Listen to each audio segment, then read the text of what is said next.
Hey guys, I know it's been a while, but look, I've got a Cardfight Vanguard video for you. I know I said a while ago I'd get some, and now we're going to start a new season. One of the reasons why I've not got some is because I've played against some dicks, but I will talk about that later. But anyway, the positives. This is on a website, Trade Cards Online. I'll put a link in the description, I probably said it wrong. It's very similar to play tcg.me, and Lackey, I've mentioned before, it's fully manual, so you have to drag cards and do all effects and whatnot. What I really like about it is it has all Japanese cards. So for Vanguard, we're about 3 sets behind. We've now got set 8 coming out next month, and they've got the set 10 with set 11 coming out for them pretty soon. So it's got all those cards you can deck test before you commit to getting those cards. The annoying thing is, it doesn't show the translations of the cards when you're playing the game. When you're building decks, when you're checking, you can see the translations of the cards, but you've kind of got to know stuff, as a lot of people are using the new cards. This is what it looks like, you know, it's got the fields all laid out. You have to search for your opening Vanguard. But yeah, it's cool. So the deck I'm using is the Murakumo. So the Murakumo clan is quite a defensive little ninja clan, and I'm playing against the Gold Paladins, and this is the new Liberators series, which he's using, which is available in set 10, and mine's a set 9 deck. So yeah, Murakumos are quite defensive clans, as I mentioned. We've got Mandala Lord, can't pass 1, discard a copy of Mandala Lord, your opponent's attack is reduced by 10,000. But this is more of an offensive build. It does have a very defensive element, but it is definitely more offensive. And has a ride chain, and look at that, I've got all parts of the ride chain in my opening hand, so I'm just going to stick this little grade 2 from the middle of my hand back in, because you know, I don't really need him. What I need is more grade 1s. I have tweaked this deck since this video, and I think I've made it a hell of a lot better. I do normally my average sort of build of my deck is 17 grade 0s, so that's your opening and your 16 triggers, and then I normally go about 13 grade 1s, 12 grade 2s, and 8 grade 3s. But I've changed this around. I will put up probably a deck profile of this deck at some point, because I really enjoy it. I cannot wait until the set comes out. So yeah, this guy I was playing against, he was cool. You know, he understood what my cards did, so I hadn't have to read them off all the text and say what they do. And he wasn't a douchebag. Like I've said, I've had to play against people, and they have just done. They're trying to do things their cards don't do. But anyway, back to that and back into the game. So we ride the grade 1. So when the grade 1 rides on the grade 0, you get to look at the top 7 cards and try and find the grade 2 or the grade 3 of the ride chain, which is very nice. A lot of times, ride chains, the grade 1 searches out the grade 2, but this one allows you to do top 7, a bit more risk, but you can either get grade 2 or grade 3. Now, normally in real life, you just look at the top 7 cards and just reveal the card you've shown, but I like to reveal all cards, top 7 from the deck to my opponent, but because the first card I got was a grade 2, I kind of said, what's the point? I'm taking this one, I'll shuffle my deck, and he was happy with that. So he's got Vanguard Liberator, and the reason why I moused over it is because I couldn't quite remember what it did. I knew when it boosted a Liberator, it got to do something, and he rode into Little Liberator Marin, and this is why I was going to block. I was like, should I block? Because I didn't know if it hits, he gets a superior called Blast the Blade Liberator, so I thought, I'd just double check with him. What does it do? Can you just let us know? And he'll let me know that actually how it works is when it boosts a Liberator, if the attack is successful, you get to pull Blast the Blade Liberator out of your soul and put to rear guard. So that's obviously something you want to do when you've reached grade 3. So yeah, this attack will be fine to go through. Matt did tell me that if you click on the opponent's cards, it will show that it load up in a separate window, but all I did was affect his card. So it might work for him, it doesn't work for me. At the same time, I kind of didn't want it to work because I just screen cap when I record, and it would have made all these windows pop up and made it look messy. So I just fiddled around with this card. But you know, like I said, he was a cool guy. He told me what his card done, and I decided to not guard. And also, I should point out, like most ride chains as well, every time you ride the next grade, you get a 1k boost, so I'm sitting at 8k. And I get a crit trigger, so that's obviously really annoying to get a crit trigger when you're being attacked, and well, it's okay if you've got your opponent's got another attack coming because it's easy for you to guard, but in the end, they're one attack, so that's a waste of a trigger. So we draw, and we draw a grade 1, which is nice because we really want some grade 1. So now, the ability of the deck. When the grade 2, Mangestu, which is I believe the Gale, when he rides on the Breath, which is grade 1, and you have the Wind in your soul, which is grade 0, you get to superior call up to 2 copies of the Gale to open rearguard. So basically, any people who watch Naruto or read Naruto, it's similar to the doppelganger technique. Essentially, in my ninja doppelganger, I have split myself into 2 more copies, and I've now got 3 copies of myself on the field ready to attack. And then you shuffle your deck afterwards, and at the end of the turn, you put those 2 cards to the bottom of your deck. So that's quite cool. They kind of come into play, attack, and fuck right off. So I'm going to stick Jiraiya down behind him so I can have a little bit of a boost. And he's only at 7k, so I'm going to go straight in with my first one. 9k to his Vanguard. And pray he doesn't get a trigger, because if he does, it's going to make my other rearguard unable to attack. So he gets a crit trigger. So what I didn't want to happen, happened. But at the same time, it's one of his criticals gone. If it would have been a heal, I would have been just as happy. If it had been a draw trigger, I would have been a bit annoyed. So that's fine. We're still going to be able to hit him again. He's still going to accept the other hit, I'd imagine. So that's going to be 5k to his Vanguard and take 1 damage. So we go in with the Vanguard and we get a crit trigger ourselves. So that's nice, because that means we can give the critical effect to our Vanguard and then give the 5k to our rearguard, meaning that he can be eligible for attack, and he's going to take 2 damage. I do this a lot when I was playing against Jamie and Starwin. He was getting quite frustrated at me the amount of times that I was critting every time he didn't guard. And when he did guard, I didn't get any triggers. So he used the Pomeranian Liberator, which I thought was awesome because that card is hilarious. The art is brilliant. And I saw Blaster Blade Liberator go, so that's always very nice. So we're going to attack 14k, and he's spent a 10k guard protecting that, which is another crit trigger. So obviously that's 2 crits gone. He's running 2 different artworks, so imagine we're going max crit, maybe it'd be 8. But anyway, these guys go back to the bottom of my deck, and he obviously didn't want to take 4 damage on my first attack turn, so he's just going to leave it at 3, and it's his turn. So one thing I have done to tweak this deck, I kind of will say while we're waiting for him to take his turn, is I've kind of dropped the number of grade 2s. I need a high grade 1 number really, because I'm superior calling all the time, and at this moment in time I've just got a load of triggers. I've got 30k's worth of guards, with another grade 2 to technically 35, and a perfect guard, so I'm in a pretty good way. So he's going to ride his grade 2, and I thought that when he came into play he had a counter blast 1 to superior call unit, so I didn't bother guarding. I'm only at 1 damage anyway, so I didn't really mind, but actually how the effect works, when the attack hits he can counter blast 1 to superior call, so my bad. But again, it's, you know, the Japanese cards, oh well. Then he got the Solitary Liberating Knight Guard slot, which is perfect for him. It's what he 100% wants to ride to in his first grade 3. And I take just a little grade 2 damage, that's fine. And now he gets to do Superior Call. So I was like, okay, what's it going to be? Don't be anything good. And it's a heal trigger. So I was like, yeah, you can Superior Call a heal trigger as much as you want. For people who don't play Vanguard, you can only have 4 heal triggers in your deck. So that's 1 of his 4 heals gone. So he's going to stick 18k straight at my Vanguard, and you know, I'm not going to guard, that's fine, I'll take this. If that trigger would have been a crit, and I would have taken 2, I would have definitely guarded this attack, but no, that's fine. So 3 damage apiece, and that's going to be the end of his turn. Another thing I should mention about this deck as well, you should, if the deck is working, always have a bigger hand than your opponent. So because of that, I've stuck in the old raccoons again. I draw a crit trigger, so that's annoying, but again, still 40k's worth of shields in our hands. And now, so when the grade 3 rise to grade 2, and you have the grade 1 in your soul, once again, you superior call 2 copies of the grade 3 in your turn, put them at the bottom of your deck.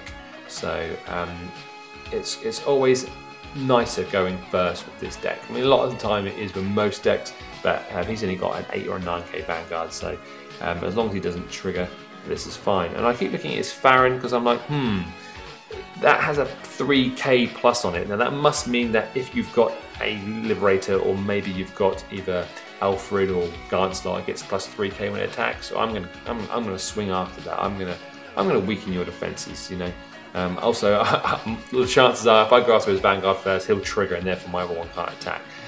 He decides to guard with one of his heal triggers, so a 10k guard on that. All it requires a 5k guard, so that's 2 heal triggers. I definitely know that are gone. 1 on the field and now 1 on the drop zone. So we're going to go 18k Vanguard, got the 1k from the having the grade 2 in the soul and the 7k boost and from our 10k Vanguard. So that's 18k, and he's not going to guard. So our first trigger is a heal trigger. So that's very, very nice at this time. I mean, it's annoying in the sense that I want it to be on 4 next turn to activate Limit Break, but you know, it also gives me more leeway to allow tags to go through. So I heal 1 point of damage and give 5k to my my rear guard, and my second check is a grade 1, which is nice. So those go to my hand, and that's 5, 10, 15, 20, 1, 2, 3, 4, 5, 50k's worth of shields in my hand. So that's awesome. And he gets a critical trigger from the damage, so that's another wasted trigger. But he does give the 5,000 to his Vanguard. So I was like, right, you know what? I'm swinging 15k at Farron again. I don't like Farron, it's an unknown card to me. It's probably going to do shenanigans, although I've got plenty of guards, I want it to go. And again, he expels a 10k guard from his hand to protect a grade 2 rear guard. Now, when you play Magic Lord Blaster, you know, that's expected if you've got a Blaster Dark or Blaster Blood in the field, and you obviously haven't ridden to grade 3 yet, you want to protect them, but I thought that was quite an expensive card to guard. So I make a mistake here, I accidentally shuffle my deck when I'm not supposed to, so I have to just pull these cards out. And I'm just showing him that what cards I'm putting out, because I'm going to put these at the bottom. And I'll shuffle the deck again, because I just did. But you know, he was cool. I made a genuine mistake. It wasn't me being a douchebag, it was just a genuine mistake. So that's my turn over, and it's over to him. Right, so no doubt we're going to see that Gancelot. And we have got a mystery card in his hand that I can't remember because I'm so good at commentating and remembering what he's got. And he's going to ride into Gancelot. So, and then he calls the Solitary Knight. So it's not known, the Knight of Silence, Liberating Knight of Silence, Galatine. And that's 15k at my Vanguard. So I'm not going to guard. Like I said, I really want to take 2 damage because I want to get on 4 for my next turn. And that's a grade 3, the Gigantic Toad. How he works with the grade 1, when the grade 1 comes to play, you can't last one with grade 1 into your deck and pull him out of the deck superior call, which is kind of cool. That means when you've got grade 2 Vanguard, you get grade 3 rear guard. So anyway, he's doing 17k at me. And this time, I'm going to guard. I'm going to stick a 10k, and I was going to go for 20k to make it no pass, but then I thought I'll get rid of this 5k that I don't need from my hand, and make him need 2 triggers to pass. I was quite confident he wasn't going to get 2 triggers, and his first is no trigger, and his second is again no trigger. So that's no damage to me. You know, I was just kind of worried that he'd get like crits and stuff. I want to keep the damage to the minimum, and I've still got 45k's with cards and perfect guard in my hand, so 40 technically. Discard the 5 from the perfect guard. So that's 18k in the Vanguard, and yeah, I'm like, fine, that's cool, I'll take that. That's a grade 1 gone. Slightly annoying that another grade 1 goes, but well, we've got our limit break ready for next turn. And he only has 3 cards in hand, and I saw 2 of them, and I know they're only 5k shields, so we should be able to do a fair bit of damage this turn. And we draw a draw trigger. I always know when you draw triggers, but that's just the way the game goes. So we're going to stick down the 1k, the grade 1, 7k boost there, and it's only a 5k from the hand or a 5k booster. And I want that extra punch, so we're going to put that on the field. And we activate our limit break. So with the limit break, again, we get a superior call. These guys, and the Vanguard also gets plus 3,000. Which is very nice. So we're going to sort out our guards. 40,000 from the hand, and we've got a perfect guard, and don't forget we've got Twin Drive coming, so we're going to bolster our hand even further. So we're going for the weakest one first. 15k at the Vanguard, going to apply the pressure. See if he guards. He has an 11k Vanguard, so he can intercept one of his guys, or just do 5k from his hand. And then we're going to go for our Vanguard, which is going to be a nice healthy 21k at his Vanguard, so needing 15k to stop it. So he's not going to guard and pray for no triggers. Check 1, no trigger. Check 2, no trigger. So that's if I would have got 1 crit trigger, that would have been all she wrote. But 3 have gone. There is 3 left if you run 6 in this deck. And he was worried then, to say the least. But he still takes the damage. I think he has this little brain fart at the moment where he forgot to take damage. I have to remind him that, dude, you still took damage. So can you do that so we can get the game going? But he'll do that in a moment. As again, back to about tweaks from the deck. I've just with just in those grade 1 grade 1s, I've decided to put in the Raccoon guys, where he boosts the Vanguard if you've got more cards than the opponent, it becomes a 10k booster, which, as you can see, a lot of the time I will have more cards than my opponent. And look at that, an Alfred! Oh, I said that's nice to see go. I just now saw his damage being the Liberator of the Round Table, Alfred, and that's 100% the card he would have wanted to ride in next turn. So that's very nice to go into that. Push him to 5 damage, and we're attacking with 17k. He's going to have to guard 10. So he's going to guard 5 from his hand, I'm guessing, and he is intercepting. So 5 from his hand and the intercept. So he has protected himself. He's only got 1 card in hand. He's going to obviously draw now, and he's going to get his drive check. So it's quite interesting to see what he gets. But like I keep saying, I've got 40k's worth of guards in my hand. Technically 45, including that grade 2, and I've got a perfect guard for my grade 3, so there's no way in hell I should lose this unless he keeps drawing crits and shit. But here it comes, his break ride, his Solitary Liberator guard slot, and he's gone over the top, which is actually really a good idea, because he gets to use the break ride skills of the first one, and then if he gets to survive my next turn, if he rides again, he gets to do it a second time around, which is very nice. So like, here it comes. 10k to the Vanguard, and then 3 of his rear guards get 5k, and he pulls his final card, which is a Blaster Blade Liberator.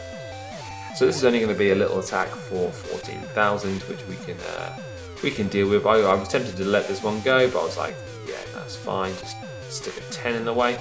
I really should have probably guarded with the 5k that I had, but oh well, I went over the top with that.